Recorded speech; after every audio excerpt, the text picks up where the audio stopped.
the man who won the day, as it were. 6 under from Jamie Harris, but as we know, that gets you nothing at the Trilby Tour, just a place in the playoff. Away he goes. Oh, Williams loving this. But Jamie won't be loving that. Bladen and Harris in a bit of trouble down the left-hand side there, but Archer and Cowell in pole position. Well, we're underway with our pro final playoff, and let's hear the thoughts now from Lee Sharp and the panel on those 4 tee shots. Cheers, Simon. Well, we've seen a few different shots there. David, not an easy condition to play in. No, we've seen a mixed bag off there, to say the least. You know, Philip Archer, the seasoned tour pro, beautiful shot down the middle. A pretty decent shot from the big tall man, Warren Bladen, and then the other guy, I'm not sure, you know, the 4th member of the group went with a 3-wood, obviously thinks he can't reach the green, and poor Jamie Harris has hit a bit of a shocker, to be honest with you, down the left. Hopefully he'll find it, but not the way he wanted to start this hole. Back to you, Simon. We'll see how they do. Thank you very much, Lee. Well, we've got some serious talent assembled on that panel, and Matt, I got a feeling that Graham and David especially are not going to be too worried about making their feelings known. No, absolutely, and nor should they be. Great talent, as you said there. Now, Jamie Harris in a bit of trouble here, and I don't think he's got himself out of trouble either. Just caught that mound in front of him, trying to play a low hook and get it back in the fairway, but he's coming unstuck quickly here. It's going to leave him a long 3rd shot. Well, it was a great idea, but I'm afraid it hasn't worked for him, and Warren Bladen as well. He's in 2 minds, isn't he, about this next shot? Yeah, he's got 3-wood out there. Maybe thinks he can just about sneak it on, but I think he's gone back for an iron.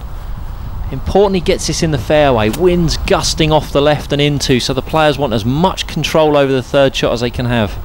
Yeah, he's back in there with a 4 or 5 iron, just trying to leave himself his favourite distance. Well, he has been called Leamington Spa's answer to John Daly over the years, and John Daly probably would have gone with the 3-wood, but Warren, maybe he's getting a bit wiser in his old age. Yeah, it's the 2nd shot in a row he's lost to the left there, though. Obviously not entirely comfortable with his swing. Well, he hasn't played a lot of golf recently. That will certainly stand against him, but it also means he's come into this tournament without much pressure until, of course, you get to the playoff and you think, well, maybe the win's on the cards. Now, we said this is a man with a plan. Steve Cowell very definitely had an idea of what he wanted to do off the 1st tee, and straight away into this 2nd shot.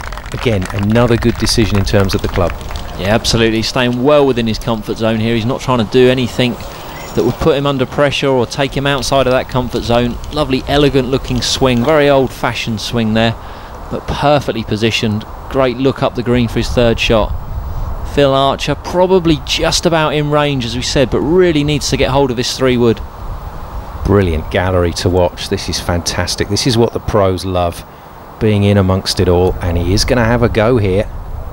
And he's probably just going to use the wind, let that drift it back to the right, just try and get as much yardage out of this shot as he can.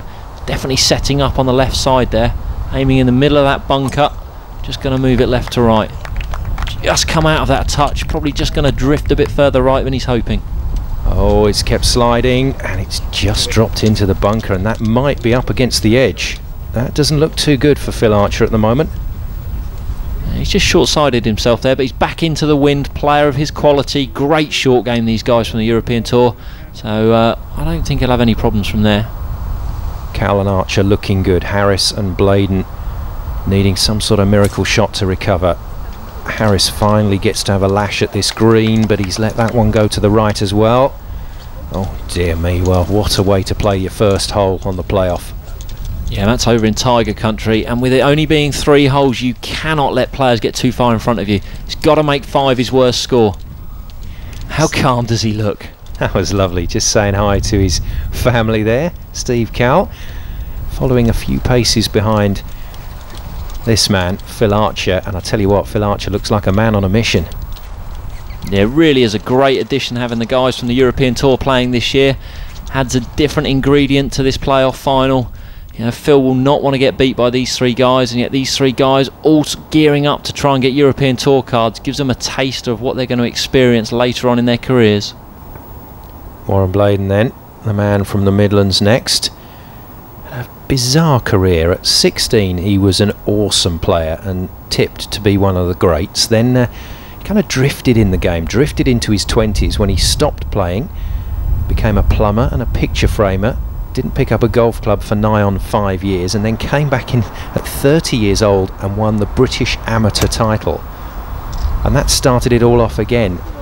He's watching this one rather nervously, as is the panel. Oh, it's skipped through, and I'm afraid the hole that was so good for Warren Bladen last year when he won this title is now biting him back. Yeah, going to be a tough shot from there. Not much green to work with. Green's going to slope away from him. If he can get that inside 10 or 12 feet, that'd be a real result. Steve Cowell sticking to his plan here, just trying to get a feel for the distance there with 3 or 4 practice swings. Great wedge player, great iron player. I wouldn't expect to see this more than 5 or 6 feet away. How far's he got to go? Best part of 65 yards for his third shot here. Like we said, looking straight up the green. Just got to get his yardage right, get it up on that top tier. It looks like a sweet hit. You're right, Matt, it's close. It's in. I don't believe it. And Steve Cowell has just ripped the heart of this playoff wide open.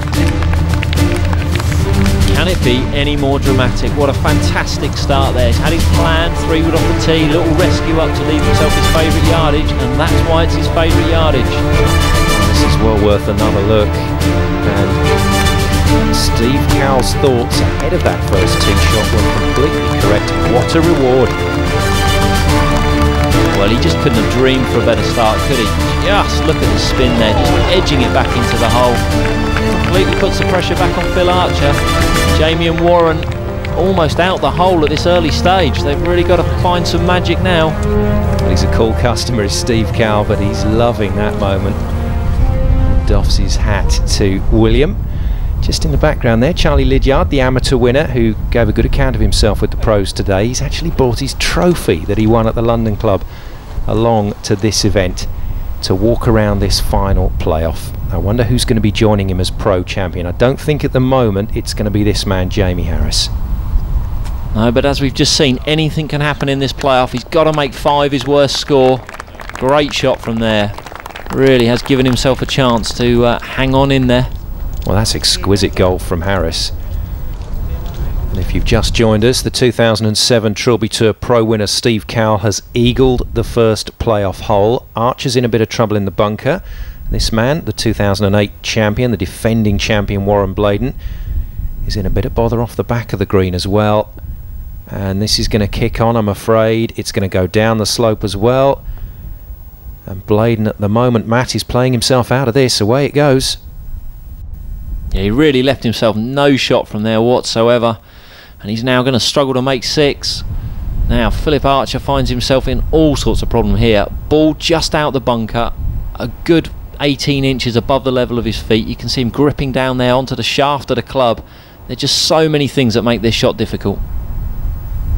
Yeah, so the ball not in the sand, but Phil Archer is, and there you go, confirmation of just how tough this shot is. And gripping down the club to adjust the length and effectively try and make it just the same shot as it would be for a normal chip, but this is going to be tough. Yeah, this is all he'll be looking for here is a really decent strike. The only thing in his favour is he's back into the wind. He might just be able to get a bit of check on the ball and get it close. He's executed that perfectly. Oh, I tell you what. Here we go. Oh, wow, what a start to this playoff. And David Howell, Richard Simmons and Graham Storm enjoying this one. Just shows you what a great shot that is from the appreciation there from David Howe, one of the best short game players on the European Tour. Got a lot of appreciation for that shot. Watch this. You can't believe it. Oh, what a marvellous reaction. Well, Phil Archer joining in the show here, and our first playoff hole has thrown up a whole set of drama. Steve Cowell is already in the hole for an eagle. Phil Archer, brilliant effort from where he was for birdie. And it's all down to whether Warren Bladen and Jamie Harris can try and get something from this hole, Matt, to stay in the hunt. Yeah, tough job now. I mean, even if he holds this, he's 2 back of Cowell. Tough putt up that tier. Green's running beautifully today. Oh, and wow, he's just smashed it past there. He knew he had to hold that. He's gone at it, and he's now got himself 8-9 feet coming back for bogey. And there's a lot of golfers there knowing exactly how Warren Bladen feels at the moment. He can't walk away from this playoff. He's got to stay with it. Oh dear me, and it's gone from bad to worse, and what a horrible time to do it with the glare of the cameras and the crowd on you.